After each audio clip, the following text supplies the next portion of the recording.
hadis tak ada memang sungguh-sungguh lah. Lepas tu dia kata lah kali, saya buat benda ni.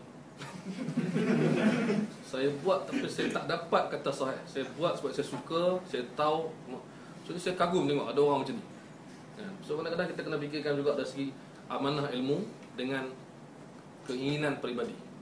Kan? Lepas tu saya tak pernah orang kata apa marah siapa-siapa sahabat yang buat macam tu, as long dia tak kata yang lain semua tak betul, dia seorang je betul.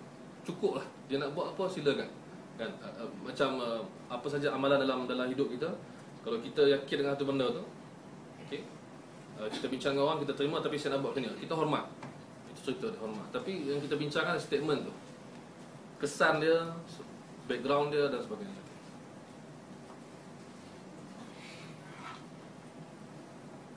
Masa ada lagi. Saya harap apa yang tak jelas kita boleh refer terus kepada saya. Tak payah sebab apa? Senang je, saya senang dihubungi saya rasa. Kan? Setakat ni lah kan. Dalam Facebook terang-terang, kemudian handphone pun siapa yang ada nombor kan. Terang-terang, kemudian email pun jelas, blog pun ada. Semua komen dalam blog semua saya approve. Walaupun hentam saya approve semua. Sebab saya banyak belajar daripada moderator ataupun bos Al-Ahkam, Zain YS dan Kamil, Raja Kamil. Apa yang orang kutuk kita kena dengar dulu.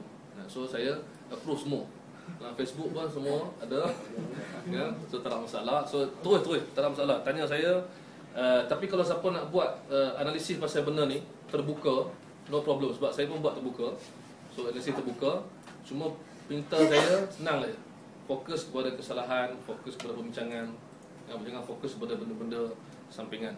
Contohnya moderator kita, jangan fokus. Jangan nak komen pasal dia. Saya tak nak kena-mena dengan dia. Cuma ayat-ayat dia. So ataupun orang lain gelak kuat ke apa, kan? Suara dia bukan suara saya, kan? So tak nak kena-mena. So kita fokus tu, terbuka. Dan rakaman ni pun saya dah izinkan terbuka, saya tinggal hak dia. Tapi saya nak tengok dulu, kalau saya salah saya nak buat lampiran pembetulan kalau saya salah. So semua boleh download, semua boleh siarkan. Tapi syarat dia senang je, jangan potong. Siarkan penuh. Ada soalan lagi? Ada soalan? Ada soalannya. Tak ada soalan, tanya. Okay. Okay, now tapi Ustaz sebut tentang, ini rasa masalah masih ada krisis lagi di dalam.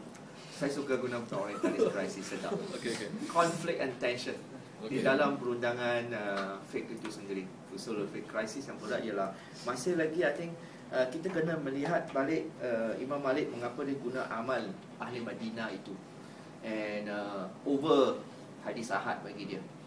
Kalau ada satu benda yang hadis ahad bercanggah dengan amal ahli Madinah, dia lebih kepada amal ahli Madinah itu sendiri, kalau saya tak silap. Tapi Imam Syafi'i mengkritik konsep amal ahli Madinah ni, mengatakan bahawa ini kita kena bagi priority kepada hadis ahad itu sendiri. I think jadi konsep ahlul hadis zaman sekarang pula seolah-olah bagi ustaz lah, mereka lebih condong kepada pemikiran Syafi'i yang membagi priority pada hadis walaupun ahad daripada Imam Malik itu sendiri. I think rasa ini masih ada masalah lagi sebab Imam Malik masih menganggap untuk kontrol, sebab bukan semua benda hadis mention in detail.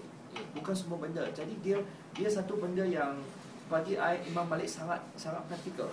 Paling senang you tengok je amal ahli Madinah depan mata, that's it. Itu sendiri. Tapi kalau bila kita bergantung pada hadis seperti yang suggested by Imam Syafi'i, yang orang kata sebagai arkitek ahlul hadis itu sendiri, jadi dia everything mesti gantung pada hadis. Bagi priority pada hadis, baru ahad itu sendiri. Bagi ustaz ahlul hadis zaman moden ni, mereka lebih condong kepada mana? Mazhab Maliki ke, atau mazhab Syafi'i ke, atau mazhab yang baru?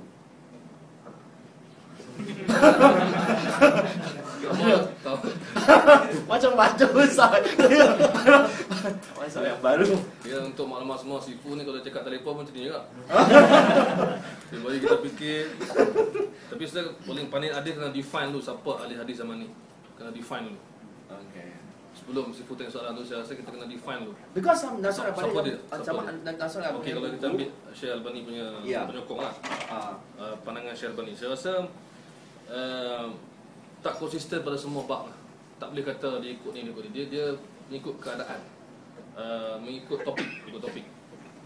Setengah-setengah topik dia bagi kelonggaran. Contoh mudah. Macam Syekh Albani pegang bahawa muka dia tak aurat bagi perempuan kan? Kan? Tapi Salafi lain kata wajib tutup muka, dan dia pertahankan hujah dia Syekh Albani dalam Jilbab Al-Mar'ah tu kan, buku dia tu. Itu ke arah siapa? So kita tak dapat nak fokus. Macam juga soal syadid, soal keras. Kita tak boleh kata keras ni hanya pada Salafi, tak boleh kata keras hanya pada yang non-Salafi. Tapi keras ni ikut isu. Sebab tu saya tak berani nak define siapa ahli hadis. Sebab peribadi saya sekarang, masa zaman moden ni, tak ada ahli hadis semacam dulu. Tak ada muhaddis macam dulu.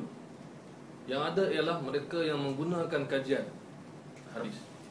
Itu ahli hadis. Maksudnya kita tak boleh kata sebab memang dah habis lah zaman tu.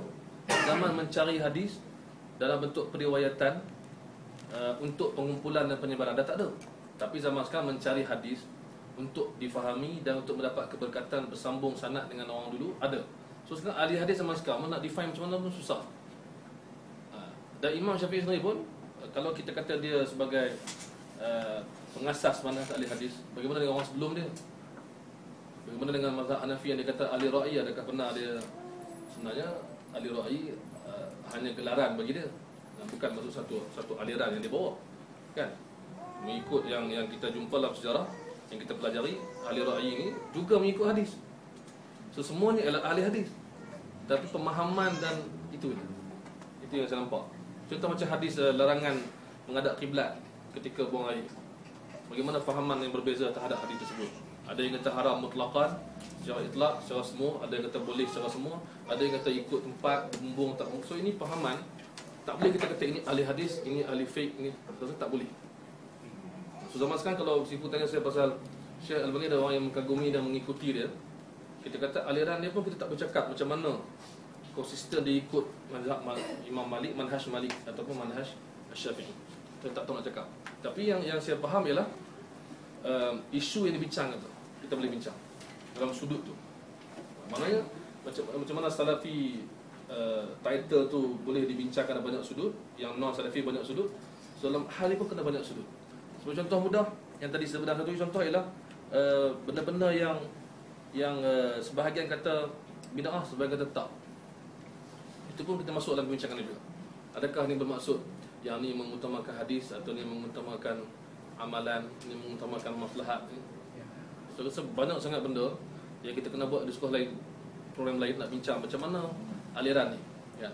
Macam mimbar. Ada ulama kata mimbar tak boleh lebih daripada 3. Ada ulama kata tak, itu tak ada kena-mengena. Pada saya dua-dua ada something hujah ada yang dibawa, kan? Tapi ada bila kita bincang zaman sekarang pula, kita kena bincang nak ikut wakil zaman sekarang, keadaan zaman sekarang. Jadi saya rasa begitu contoh.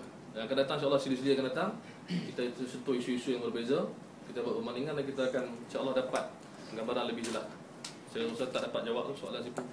Just quickly saya jadi generally masalah paling berat mungkin saya boleh ceritakan bahawa boleh kata bahawa zaman sekarang kita tak pentingkan dari segi metodologi. Kita tengok hadis terus ambil terus, tapi tidak melihat pada usul istinbat, macam mana nak ekstrak hukum daripada itu. Ada yang apakah betul macam tu. Jadi I'm talking about Nasrul Albani. Tapi bukan pada semua aspek saya rasa. Beberapa isu, beberapa hadis, yes. Because kalau mazhab Maliki very clear dia punya manhaj dia. Hanbal very clear, empat mazhab itu sendiri very clear. Tapi sekarang apakah manhaj Salafi clearly they laid down? Adakah macam tu yang style macam dulu kan? Metodologi dulu baru hadiskan, alat dulu baru boleh nampak. Teleskop mesti betul dulu baru nampak alat objek yang kita nak tengok kan. Jadi metodologi tak clear so far bagi diri saya lah. Jadi apa pendapat ustaz saya? Adakah Nasrul Albani ada manhaj tersendiri yang lay down usul itu clearly? Ada murid dia buat, dan dia pun ada buat beberapa benda yang ke arah tu. Contohnya Muqaddimah Tamamul Minnah yang dia tahqiq hadis fiqh sunnah tu. Muqaddimah dia tu dia buat beberapa kaedah yang menjadi asas kepada pemikiran dia lah. Ada. Tapi saya nampak lebih kepada memang ada asal dari dulu punya. Ada. Tapi nampak lebih kepada Adakah kita nak buktikan dekat isu mana, kes mana? Adakah kaedah yang semua tempat begitu? Ataupun beberapa tempat? Sebab kaedah hadis pun begitu. Mustalah hadis pun, saya boleh cakap dekat situ sebagaimana dalam mustalah hadis. Tapi mustalah hadis pun tak pasti mana satu. Dari segi yang disepakati, yang tak disepakati. Apa yang saya boleh kata apa? Situ boleh cakap pada saya lah. Saya buat ni Ustaz mengikut mustalah hadis dalam buku Dr. Tahan.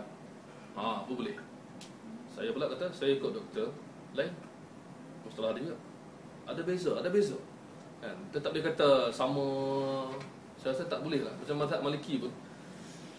Siapa yang boleh buat semua senarai manhaj Imam Malik? Ada pun manhaj Imam Ahmad. Susah kan? Tapi asal dia lebih kurang sama. Dan kita cuba beritahu lah mengikut ni. Ada yang kata nak tengok fiqh Imam Ahmad, tengok Ibnu Muflih. Ada yang kata tak, tengok Ibnu Qayyim. So macam mana kita nak buat? So benda tu mesti detailkan lagi, mengikut isu. Saya kata mengikut isu. Maksudnya dalam isu ni kita nampak ada perbezaan cara dia menafsirkan hadis dengan apa yang telah kita bentangkan daripada kalangan ulama salafus soleh dan ulama hadis yang lain. Mungkin dalam isu lain sama. Itu maksudnya. Sebab tu sama juga dengan isu manhaj mutaqaddimin mutaakhirin. Kalau siapa yang ambil tahu, bukan maksudnya kita sesiapa yang selepas Ad-Daraqutni dianggap sebagai mutaakhirin.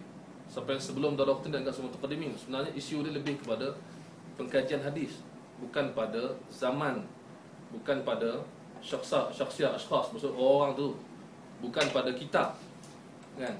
Saya akhiri dengan melontarkan satu benda yang untuk difikirkan. Kenapa ulama sampai hari ini pening kesilapan yang dibuat oleh Al-Hakim berbanding kehebatan dalam kitab dia Ma'rifat Ulumul Hadis. Hakim buat silap dalam kitab Mustadrak, tapi dalam kitab Ma'rifat Ulumul Hadis dia adalah terhebat. Kita heran, dan ulama heran sampai hari ini. Kenapa jadi begitu? Orang yang sama buat buku Ma'rifat Ulumul Hadis dalam mustalah terbaik, menghuraikan semua, dan dia menyalahi kaedah dalam buku Mustadrak Al-Sahih. So, itu cerita dia, terlontarkan fahaman tu. Jangan kita anggap macam sama aja Ustaz. Ada orang mesej kat saya cakap sama aja Syekh Albani, Ibnu Hajar, Suyuti, Ibnu Hajar, saya ikut turutan Suyuti, Ibnu Hajar, Al-Zahabi, An-Nawawi, Al-Khatib Al-Baghdadi, sampai kepada sebelumnya Al-Hakim, Ad-Daraqutni, Ibnu Huzaimah sampai Bukhari, semuanya sama manhaj. Saya kata jangan macam tu. Tak pernah orang cakap macam tu. Nama-nama tu pun tak pernah cakap macam tu. Jadi ada orang marah saya. Dia kata Ustaz bawa benda baru. Saya kata bukan benda baru, benda lama yang kita tak jumpa. Mungkin sebab Ibnu Hajar kata tak sama, Ibnu Katsir kata tak sama, Az-Zahabi kata tak sama, kita cakap sama. Siapa saya nak percaya? Dah, cakap tu je. Ada soalan lain? Kalau ada soalan yang rasa kalau balik ni mandi kat pasar tidur tak lena, kalau Terbuku.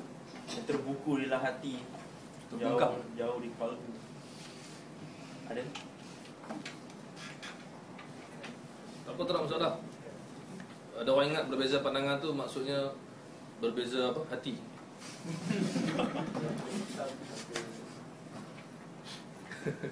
ada orang kata apa Ustaz? Saya tambah sikit. Ada orang kata saya kritik Ustaz kat Facebook pun tak tercalar email Ustaz. Saya kata lama lah orang kutuk saya.